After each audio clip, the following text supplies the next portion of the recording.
Hey guys, Matthew here. It's been a while since I last updated. Hopefully you guys are all doing great and are all looking forward to the upcoming 3.17 League as much as I am, because I think it's going to be a banger. Lots of content is going to be coming on this channel for that. But in today's video, what I want to do is cover one of the items that was teased yesterday, which gave me an absolute headache. Crystallized Omniscience. Now, the thing is, because this item was teased on Reddit, Mark from GGG was able to give a lot of information about this item and how it actually works, and I figured I would go ahead and share it with you guys, because personally, I couldn't quite figure it out on my own. It felt like there's just way too many uncertainties. So let's start off by explaining what this item does, and then after that, I'll be able to talk about who I think is going to mostly use this, and then how best it is going to be used and whatnot, for things like, attribute stacking characters. And a lot of the things that I've seen going around. But anyways, let's start off by explaining Omniscience. So, modifiers to attributes instead apply to Omniscience. What this means is that if you go online right now and you look at your character, most characters are going to have about a total of roughly 500 or so attributes on their character. This seems to be kind of a decent baseline for an endgame character, which is not investing into any sort of attributes outside of what they need in order to be able to play the game. Typically, you're going to have about 250 of your main stat, 100 or so of your smallest off stat, and then about 150 to 160 or so of your second main stat, which is typically going to be in order to be able to equip gems, right? Things like Steel Skin requiring 155 strength, and things like Hypothermia or whatever requiring 100, or Grace requiring 155 dex, and this is for level 20. For level 21, that is 159. Okay. So this is the first thing that we need to talk about, is how this thing, what this actually means. What does that mean? Modifiers to attributes instead apply to Omniscience. So what that means is that every character has a baseline of about 60 attributes, right? And this is essentially what your character has for free.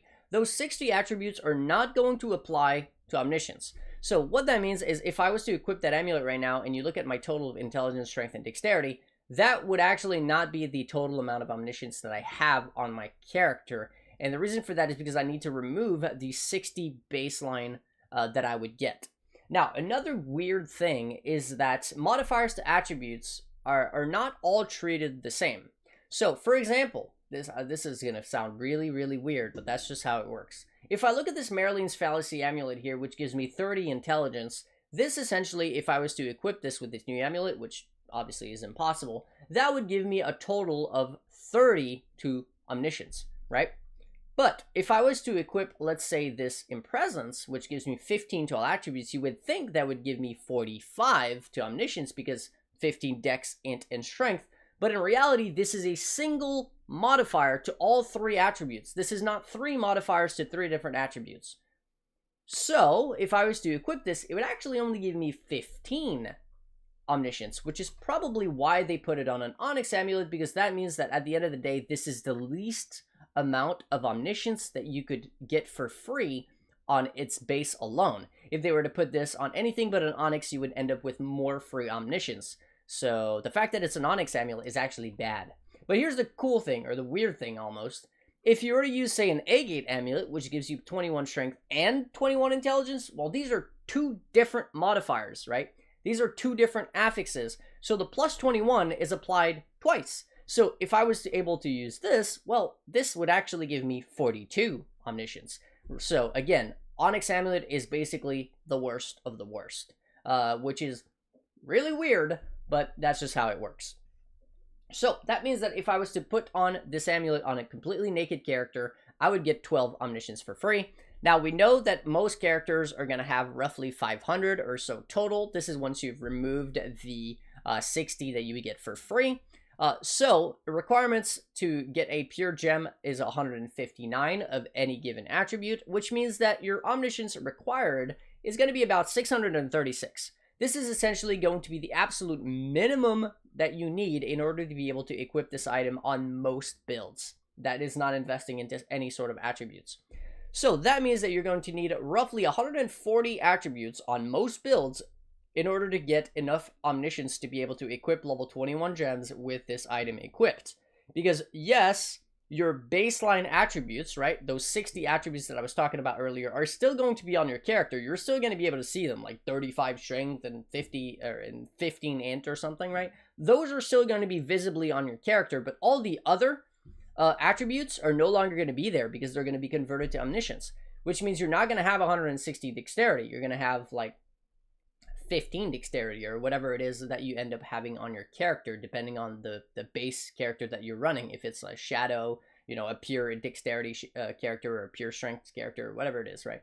That is going to be what's going to be remaining, which means that all the bonuses from those different attributes are also gone, right? The evasion and the accuracy, the energy shield and the mana, the life and the melee physical damage, those are all things that you are losing the moment that you equip this amulet, because, well, you're not technically losing them, but you're losing all the attributes, which are technically giving you those bonuses, right? You're only going to get the very baseline attributes that you would have on a character, which means at the end of the day, you're not getting a whole lot out of these baseline attributes bonuses, okay? So, now that we know this, what is the best way to get a roughly 140 or so attributes? Well, split personality jewels are probably going to be the way to do so, because they allow you to get a lot of attributes very, very easily without needing to invest into suffixes for attributes on your gear. Because while 140 total attributes is not much, it's only about 3 suffix slots on your gear. The problem is there's only so many suffix slots that you have on your gear, and nowadays one of the most important stat in the entire game is spell suppression. It's really kind of required for almost every single build ever. And the best way to get spell suppression is just to get it on suffixes on your gear, which means that attributes are typically not going to be, you know, the thing that you want the most unless you're attribute stacking. But as I just mentioned, because you're not getting the bonuses, and because this is not going to be listed as 157 strength, it's only going to be listed at like 15 strength. There's no sort of thing where you're going to be able to stack attributes with this amulet. Like, this is not an attribute stacking amulet. The way that you best utilize this amulet is that you get the very basic, most bare bones amount required to be able to equip it, and that is 636, which means you would get a total of 180 or so total elemental resistance and 63 penetration. And those 2 stats alone are very strong. That is a lot of resistance, and that is a ton of damage that you are getting from doing that. But you're not going to want to invest crazy and go with like 2,000 strength with this amulet. It just doesn't make sense because your strength is completely lost, and the bonuses applied are completely gone, essentially, right? So yeah.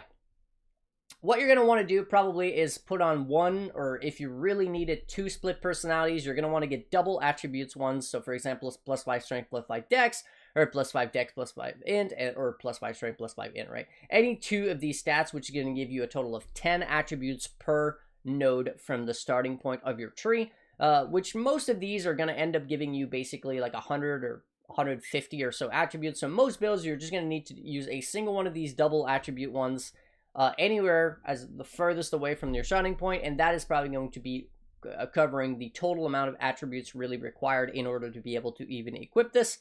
And after that, you're basically good to go. You know, you are going to get access to this amulet. Now, the last thing I want to talk about is essentially who's going to use this, because the reality is, while the bonuses are nice and the investment of a single split personality on most builds is not that crazy, there's actually not that many builds that can really utilize this amulet well. I think that this amulet is best going to be used paired with Secrets of Suffering, right? People who are getting multiple different elements at once. So for example, builds that are using like half fire, half cold, or half cold, half lightning, things like that, are going to be getting the most out of this amulet, because builds that are, say, pure fire are probably going to get more out of Exhaust's Blood. Builds that are pure cold are probably going to get more out of, say, a Pandemonious, and builds that are pure lightning are probably going to get more out of something like an Olnithol's Vow. Any sort of spellcasters, you can pretty much put this aside. You're never going to use this on a spellcaster because you're just going to get way more value out of the +2 amulet. Any sort of build, which is obviously physical, is not going to be using this. So realistically, this is mostly going to be used for builds that are Secrets of Suffering builds. Builds that are half-half. Builds that don't want to choose between investing into one penetration or the other, because they're using two different damage types, are going to get the most value out of this item. Which is why I don't think this is an item which is on par with, say, Mage Blood or Squire or anything like that. However, on the right build, built properly, I do think that this is probably going to be able to rival some of the better amulets in the game because of the sheer amount of penetration that it gives you. And of course, by getting all this elemental resistances on your amulet, that means that all those different suffixes on your gear can be actually invested into either additional defense, like I already mentioned with spell suppression, or additional damage. Depending on which item slot, there's a lot of, damage that you could get. Attack speed on gloves, for example. Rings could have crit multi instead of resistances. Through essences, right? You could have an additional curse instead. There's a lot of cool things that you can do whenever you don't have to worry too much about getting resistances on your build. And this is kind of what this amulet allows you to do. So anyways, hopefully this video clarified what the hell Omniscience is and what it does, and essentially who is going to be able to use this amulet to the utmost of its potential. Overall, I think that it's a pretty good unique, but I don't think it's a game-changing unique. I do think that the price is going to be the most important thing. If this item is in the couple of Exalt range, it's probably going to be an item that you see on a ton of builds. Like, a ton of builds are going to use this. However, if it's an item that is, say, in the 10 plus Exalt range, I really don't think that it's going to see much usage at all, and I would completely forget about this item if it was anywhere, say, in the range of like a Headhunter or anything above that. It's like, hell no, you're going to be way better off using something else, because realistically, it's not that strong, if you will. But for some builds, it might actually be best in slot. I just don't think there's going to be too many of those builds. Because it would be very, very specific, like 50-50 damage builds using Secrets of Suffering and stuff like that.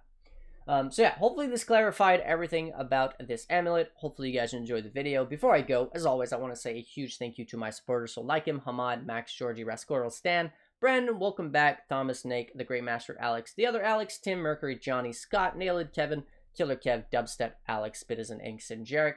And that'll be Matthew signing out until the next one. Peace.